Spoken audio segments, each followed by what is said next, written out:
बिस्मिल्लाहिर्रहमानिर्रहीम, अस्सलाम वालेकुम। इस वीडियो के अंदर हम रेशो का सबसे इम्पॉर्टेंट टॉपिक जो बहुत इम्पॉर्टेंट है, हर बंदे को आना चाहिए, वेरी बेसिक टॉपिक है कि हमें दो रेशोज़ गिवन हों और कहा जाए कि which ratio is greater and which is smaller, उन दोनों में से बड़ी रेशो कौन सी है और छोटी रेशो कौन सी है, तो हम कैसे उसको फाइंड करेंगे।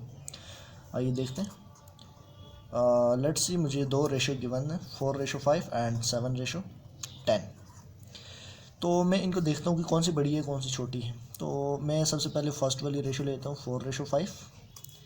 जैसा कि हमने पढ़ा कि 4:5 को हम 4/5 लिख सकते हैं, और इसी तरह 7:10 सेकंड वाली में लूँगा और इसको मैं लिख सकता हूँ 7/10। अब ये दो रेशोज़ आ गई। अब इनको हम कैसे चेक करेंगे, इनके आप डिनोमिनेटर को सेम करें। अब ये 10 है और ये 5 है, इनको हम कैसे सेम कर सकते हैं। इसको अगर मैं 5 को 2 से मल्टीप्लाई करूं तो 10 के इक्वल आ जाएगा, राइट। तो मैं इसके अब मैं डिनोमिनेटर को जब 2 से मल्टीप्लाई करूंगा तो मुझे ऊपर भी 2 से मल्टीप्लाई करना होगा।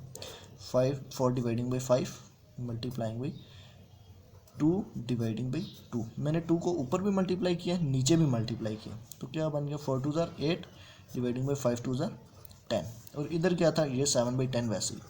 अब देखें कि दोनों के अब डिनोमिनेटर सेम हो गए, यस। अब इनमें से ऊपर जो बड़ी वैल्यू होगी, 8 बड़ी है या 7 बड़ी है, तो ऑफ कोर्स 8 बड़ी है। तो ये वाला जो है, ये पहली रेशो, ये वाली बड़ी रेशो है। तो हैंस वी क्या हम कह सकते हैं 4:5 इज़ ग्रेटर देन 7:10। तो हम ऐसे चेक कर सकते हैं कि कौन सी रेशो बड़ी है। एक और क्वेश्चन देखते हैं। फॉर एग्ज़ाम्पल मुझे दी गई है कि 3:7 और दूसरे मुझे गिवन है 4:9। दो रेशोज़ मुझे गिवन है। तो मैं अगेन वैसे ही चेक करूँगा।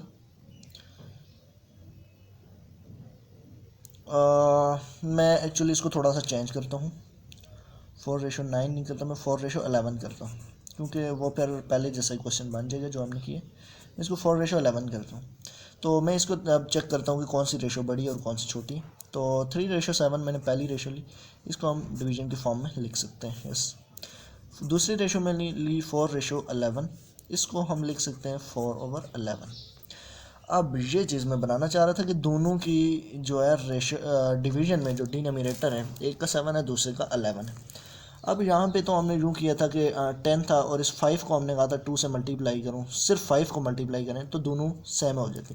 लेकिन यहाँ से आपने देख सकते हैं कि किसी एक को मल्टीप्लाई करने से दूसरे के इक्वल नहीं आता। तो इसका मतलब ये है कि यहाँ पे हमने इन दोनों को इक्वल करना होगा। दोनों को इक्वल करने के लिए हमें दोनों को किसी न किसी से मल्टीप्लाई करना होगा।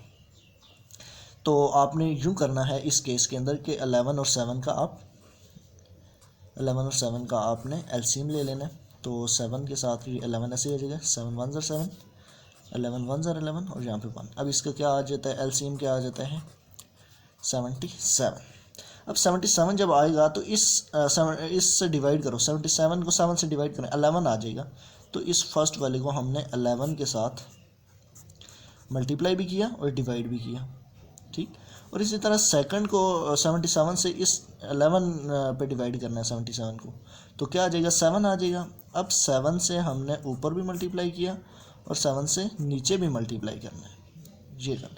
अब इनको आपस में मल्टीप्लाई कर लें, तो 11 3 ज़ार 33, 11 7 ज़ार 77, सेकंड का क्या आ जाएगा 7 4 ज़ार 28, 11 7 ज़ार 77। अब डिनोमिनेटर जब सेम हो गए, अब देखिए इनमें से बड़ा कौन सा है, ऑफकोर्स ये पहले वाला बड़ा है।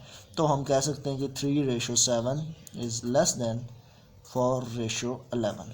पहले वाली रेशो बड़ी है, दूसरी वाली रेशो छोटी है। इसी तरह अगर आपको कहा जाए कि विच रेशो इज़ स्मॉलर, तो आप ये लिख सकते हैं कि दिस रेशो इज़ स्मॉलर। आप यूँ लिखेंगे कि 4:11 इज़ लेस दैन 3:7।